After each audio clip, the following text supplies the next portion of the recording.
Hello friends, welcome to just creative world. ഇന്നത്തെ recipe നല്ല healthy ആയിട്ടുള്ളൊരു ബ്രേക്ക്ഫാസ്റ്റാണ്. റാഗി അപ്പാണ് ഉണ്ടാക്കിയിട്ടുള്ളത്. റാഗി ഹെൽത്തിയാണെന്നുള്ളത് എല്ലാവർക്കും അറിയാം. ഇതിനകത്ത് നമ്മൾ സോഡാപ്പൊടി, ഈസ്റ്റ് ഇതൊന്നും ആഡ് ചെയ്യുന്നില്ല. ഇതൊന്നുമില്ലാതെ തന്നെ നല്ല ടേസ്റ്റി ആയിട്ടുള്ള പെർഫെക്റ്റ് ആയിട്ടുള്ള അപ്പം നമ്മൾക്ക് ഉണ്ടാക്കാൻ പറ്റും.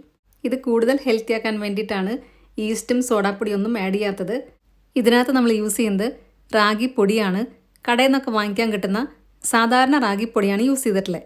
അപ്പോൾ നമ്മൾക്ക് നോക്കാം ഇതെങ്ങനെയാണ് ഉണ്ടാക്കുന്നതെന്നുള്ളത്. അതിനായിട്ട് 2 കപ്പ് തേങ്ങാവെള്ളം ഞാൻ എടുത്തിട്ടുണ്ട്.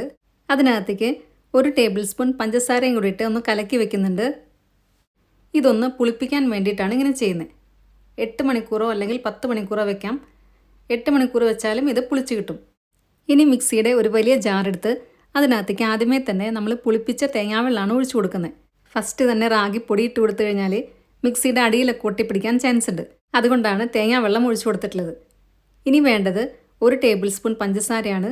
അതും കൂടി ഇട്ട് കൊടുക്കുക. ആവശ്യത്തിന് ഉപ്പും കൂടി ഇട്ട് കൊടുക്കുന്നുണ്ട്. 1/4 ടീസ്പൂൺ ഉപ്പ് മതിയായിരിക്കും. ഇനി ഇട്ട് കൊടുക്കുന്നത് റാഗിപ്പൊടിയാണ്. നമ്മൾ കടയിൽ നിന്നൊക്കെ വാങ്ങിക്കുന്ന സാധാരണ റാഗിപ്പൊടിയാണ് ഞാൻ ഇട്ട് കൊടുത്തിട്ടുള്ളത്. 2 കപ്പ് റാഗിപ്പൊടിയാണ് ഇട്ട് കൊടുത്തിട്ടുള്ളത്. ഞാനിവിടെ മിക്സിയുടെ വലിയ ജാറാണ് എടുത്തിരിക്കുന്നത്. അതുകൊണ്ടാണ് ഇതെല്ലാം കൂടി ഒരുമിച്ച് ഇട്ട് കൊടുക്കുന്നത്. നിങ്ങളെടുക്കുന്നത് മീഡിയം ജാറാണെങ്കിൽ എല്ലാം കൂടി ഇട്ട് കൊടുത്താൽ കൊള്ളത്തില്ല. അതുകൊണ്ട് 2 ട്രിപ്പായിട്ട് അടിച്ചെടുത്താലും മതി. ഇനി വേണ്ടത് 1 കപ്പ് ചിരകിയ തേങ്ങ, അതും കൂടി ഇട്ട് കൊടുക്കുക. എന്നിട്ട് ഇതൊന്ന് ഇളക്കി കൊടുക്കണം. നമ്മൾ ആദ്യമേ തന്നെ തേങ്ങ വെള്ളമാണ് ഒഴിച്ചു കൊടുത്തിട്ടുള്ളത്.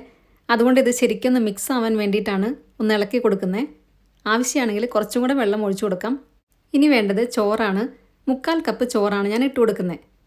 മട്ട റൈസ് ആയാലും കുഴപ്പമില്ല, വൈറ്റ് റൈസ് ആയാലും കുഴപ്പമില്ല.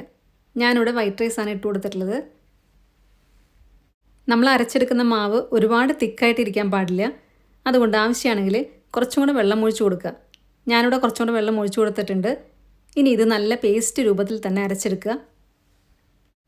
ഈ ഒരു പാകത്തിൽ വേണം നമ്മൾക്ക് കിട്ടാനായിട്ട്. അപ്പോൾ അത്രയും വെള്ളം ഒഴിച്ചു കൊടുക്കുക. ചില റാഗിപ്പൊടിക്ക് കുറച്ച് കൂടുതൽ വെള്ളം വേണ്ടി വരും. അപ്പോൾ അത് നോക്കിയിട്ട് വേണം ഒഴിച്ചു കൊടുക്കാനായിട്ട്. ഇത് പൊങ്ങി വന്നതിന് ശേഷം നമ്മൾ പിന്നെ വെള്ളം ഒഴിച്ചു കൊടുക്കരുത്. അതത്രയും ശരിയാവത്തില്ല. അതുകൊണ്ട് ആദ്യമേ തന്നെ നമ്മൾ കുറച്ച് ലൂസായിട്ട് വേണം അരച്ചെടുക്കാനായിട്ട്. ഇനി ഈ മാവൊന്ന് പൊങ്ങി വരാനായിട്ട് 8 മണിക്കൂർ നമ്മൾക്കൊന്ന് മാറ്റി വയ്ക്കാം. രാവിലെയാണ് നമ്മളിപ്പം തേങ്ങാ വെള്ളം പുളിപ്പിക്കാൻ വെക്കുന്നതെങ്കിൽ വൈകുന്നേരം നമ്മൾക്ക് ഈ മാവ് അരച്ച് വയ്ക്കാം. അപ്പം അടുത്ത ദിവസം ബ്രേക്ക്ഫാസ്റ്റ് നമ്മൾക്ക് കറക്റ്റായിട്ട് കിട്ടും. ഇപ്പം 8 മണിക്കൂർ കഴിഞ്ഞിട്ടുണ്ട്. മാവെല്ലാം നല്ലപോലെ പൊങ്ങി വന്നിട്ടുണ്ട്. ഇനി ഇത് നന്നായിട്ടൊന്ന് ഇളക്കി കൊടുക്കുക. ഇളക്കുമ്പോൾ ഇത് കുറച്ചും കൂടെ ലൂസാവും. എന്നിട്ട് നമ്മൾക്ക് അപ്പം ഉണ്ടാക്കാനായിട്ട് സ്റ്റാർട്ട് ചെയ്യാം. അപ്പം ഉണ്ടാക്കാനായിട്ട് ഇരുമ്പിൻ്റെ തവയാണ് ഞാൻ വെച്ച് കൊടുത്തിട്ടുള്ളത്. ഇരുമ്പിൻ്റെ തവയായതുകൊണ്ട് കുറച്ച് എണ്ണ തേക്കേണ്ടി വരും. നോൺ സ്റ്റിക്ക് ആണെങ്കിൽ എണ്ണ തേക്കേണ്ട ആവശ്യം വരത്തില്ല. ഒരുപാട് പരത്തേണ്ട ആവശ്യമില്ല. പെട്ടെന്ന് തന്നെ ഇതേപോലെ ഹോൾസ് വരും. അത് വന്നു കഴിഞ്ഞാൽ ഇതൊന്ന് അടച്ചു വയ്ക്കുക. തീ കുറച്ച് 1 മിനിറ്റ് ഇതൊന്ന് അടച്ചു വെച്ചാൽ മതി. അപ്പോഴത്തേക്കും ഇത് വെന്ത് കഴിഞ്ഞിട്ടുണ്ടായിരിക്കും. ഇനി ഇതിൻ്റെ മുകളിലായിട്ട് ചെറുതായിട്ടൊന്ന് എണ്ണ തേച്ച് കൊടുക്കുന്നുണ്ട്. എണ്ണ തേച്ചില്ലെങ്കിലും കുഴപ്പമില്ല.